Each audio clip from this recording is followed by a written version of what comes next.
So I'm the last speaker, and for that reason I'll try not to encumber you longer than I must to cover this last section of Piranesi's works.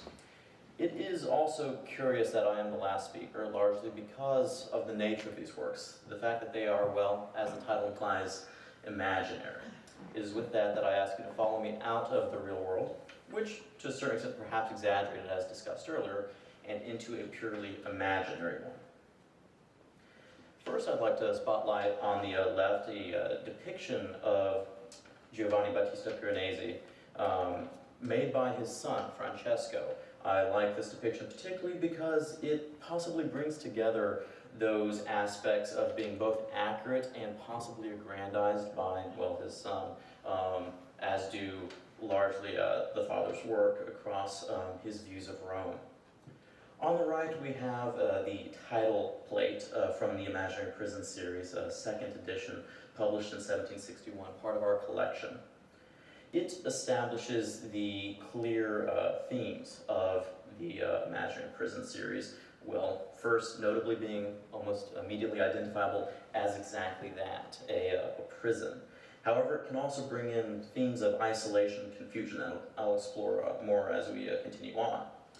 However, it also brings in elements of hope with an angelic figure situated on top of the main title inscription, which I must admit is magnificently done, particularly in the style of Roman architecture, as those large stone blocks can be very similar to those of, say, Roman travertine that Piranesi was most often depicting. The entire series consists of 14 plates and then 16 in the second edition that were originally worked on between 1745 and 1750. The second edition, which the GW collection has 3 prints from, was published in 1761. And these here are those 3 prints. I know they're quite small. We'll be examining them in more detail in the coming slides. But in order, they are the title plate on the most left. On the center, prisoners on a projecting platform, and on the far right, the arch with a shell ornament. And it's quite impactful that these are the 3 that we have to discuss here today, because the latter 2 have particular importance in the wider series as a whole. This is Prisoners on a Projecting Platform. It is unique in the series because it is the only plate that depicts ongoing torture in these prisons, raising questions about, of course, the prison's inspiration in general. There are 2 main theories behind it. The first, and possibly the less dark, is that based on somewhat shoddy medical records for the time, Piranesi encountered a very life-threatening illness, and during this time probably had a fever and hallucinated these prisons. The other is that Piranesi used these images as a platform to share a discontent with contemporary governance and abuse of state power, which we'll explore more on later. However, there are also clear architectural aspects that we must appreciate. After all, before picking up etching and engraving, Piranesi was at heart an architect. It is here that he includes impossible geometries, places that an architect could never go in real life, that he could go in his own unique space. And it also contains unclear pathways, which can easily be seen as defined for not only physical containment versus psychological containment. It's for that reason I invite you throughout these images to imagine yourself in these places and wonder how you might escape them. After all, escaping them both physically and psychologically can often seem impossible.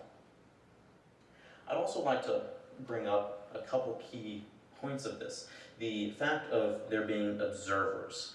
These observers are spread throughout this image. I have 2 details of them here, circled in the red, are first very much smaller than the larger figures that we see being tortured. And they appear to be observing from these catwalks and perches with little hesitance or resistance to the scene that they see going on before them. In that way, they can almost be seen as consenting to what is going on before them, which possibly supports the idea of this being a social or political commentary. After all, the series in general comments on a newly founded idea of the state in political philosophy as established in 1648 in the Treaty of Westphalia, where philosophy that was supported by Western philosophers and corroborated by philosophers like John Locke found that the state gained power through a social contract with its people.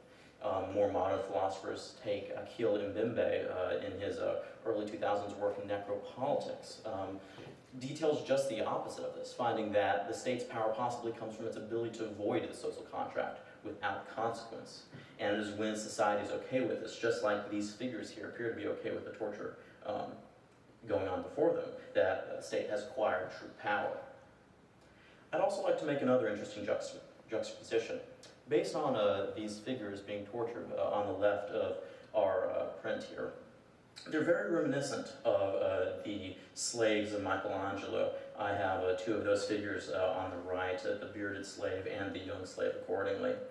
Their large, stately stature is a key element in echoing Michelangelo's unfinished sculptures and expressing existential struggle and constraint.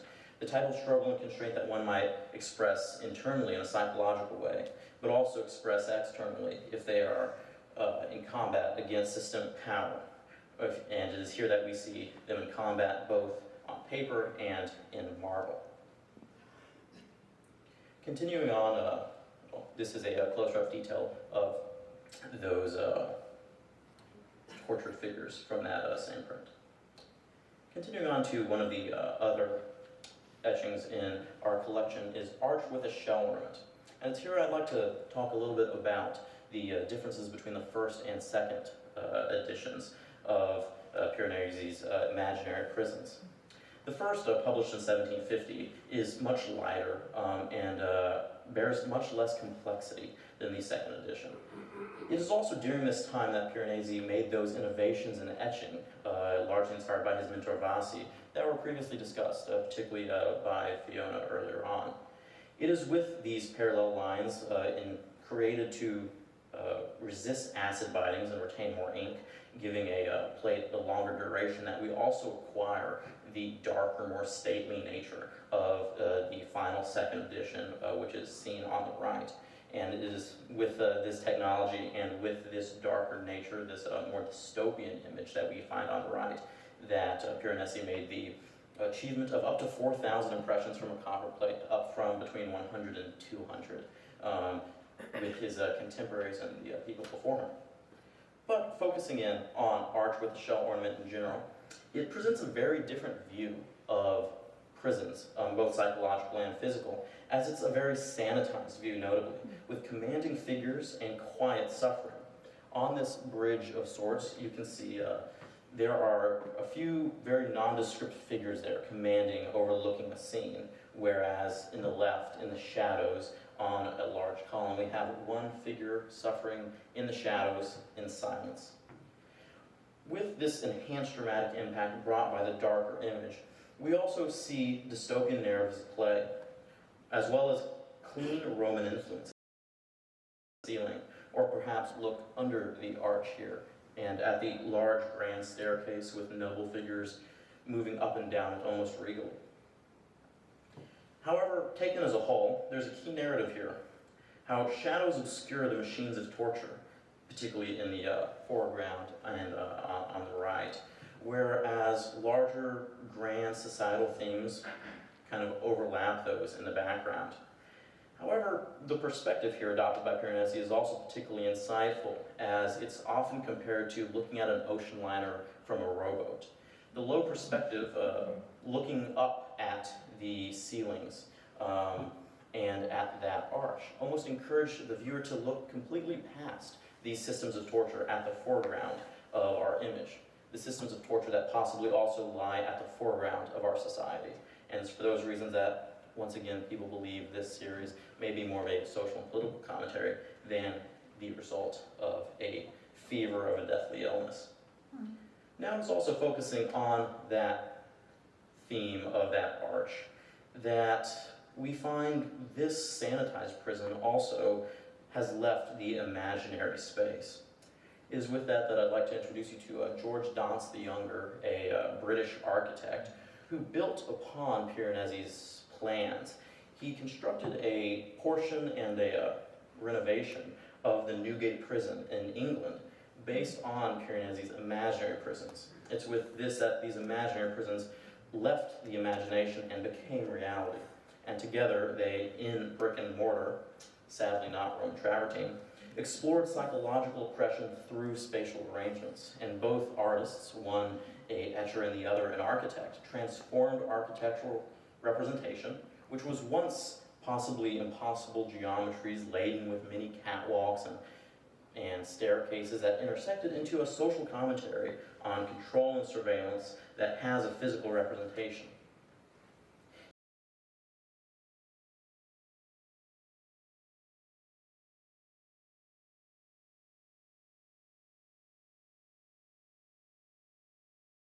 Of French philosopher Michel Foucault and his most notable work, Discipline and Punish, the original cover of which in its native language of French is shown on the right. Foucault, his ideas resonate very well with Piranesi's, which are based on power structures and, once again, surveillance. There are two key ideas here at play, which I'd like to highlight. The first is Foucault's interpretation of the panopticon, which is an architectural implementation of the idea that the potential of constant surveillance of one's behavior leads to psychological confinement. And I'll spotlight that more in the next slide. And also, Foucault's analysis of how institutional spaces transform human beings into, his words, docile bodies. By confining them both psychologically and possibly physically, they can become more manipulatable and isolated. Now, I must also give credit to the next person depicted on the left, Jeremy Bentham. He was the one who actually first put the terms to the panopticon, the idea of surveillance occurring at any time, which, of course, in our more modern age, particularly with technology and artificial intelligence, is, of course, a very apt topic. On the right, as designed by Jeremy Bentham, you can see a diagram of what a prison designed off the idea of the panopticon looks like. You have cells in a circle on the outside ring and a watchtower essentially in the center, allowing for any prisoner to possibly being surveilled at any point in time, thus encouraging behavior and compliance. Compliance not only within the prison, but perhaps also psychologically within society. And it is also notable how much this diagram on the right looks like the prison series we were looking at earlier, with its different catwalks on which guards can surveil, or rather society can surveil, anyone who is unfortunate enough to be confined in isolation in one of these cells, whether that cell be physical at, say, Newgate Prison, or completely psychological. However, Piranesi's work also left his prints in a complete different way, as they entered common literature, particularly that of Edgar Allan Poe and Horace Walpole, or who I'd like to spotlight here. Particularly curious examples because we have the fortunate knowledge through their diaries, biographies, and other records that they directly found inspiration in Piranesi's imaginary prisons. They inspired Poe's The Pit and the Pendulum, as well as Walpole's The Castle of Otranto, which is curiously set in an imaginary Italian dungeon contemporary to Piranesi, and his literary description of which almost mirrors exactly the images depicted in the second edition of the series. And both of these authors explore architecture as a tool of terror that reflects psychological states of dread and oppression that we are inspired by when we look upon Piranesi's work. While not directly associated with Piranesi like these two authors, I'd also like to explore the works of three other very popular dystopian authors, including the works of Orwell, Bradbury, and Franz Kafka. Orwell's 1984 explores institutional oppression and architecture enabling psychological confinement, whereas Kafka's The Trial and Bradbury's Fahrenheit 451 resonate with Piranesi's architectural nightmares through their depiction of incomprehensible, seemingly infinite systems of control, or as is often termed possibly bureaucracy, or even Kafkaesque, which might be a very apt word of describing the imaginary prisons now that we think about it. Here are a couple of selected quotes from these works respectively that I wanted to spotlight, and I particularly wanted to read the first one from George Orwell's 1984. "Until they become conscious, they will never rebel, and until they have rebelled, they cannot become conscious." And it is entirely in this tone that we can see the intent of the imaginary prisons to contain, both physically and psychologically, because if they achieve their goal of isolating, both physically and psychologically, one will never be able to rebel, whether that be to escape said prison in a physical manner in a jailbreak, or to escape a larger psychological prison imposed by greater society. However, there are also many modern artists that have taken large inspiration off of Piranesi's works. Here I want to spotlight the work of M.C. Escher, a Dutch artist, and his most famous lithograph on the right, Relativity, from the mid-1900s. It stands as a clear comparison with its incomprehensible geometries taken to another scale, with these catwalks and stairwells that intersect into each other in many different ways that portray logic. However, they don't necessarily portray architecture, or rather, imaginary architecture.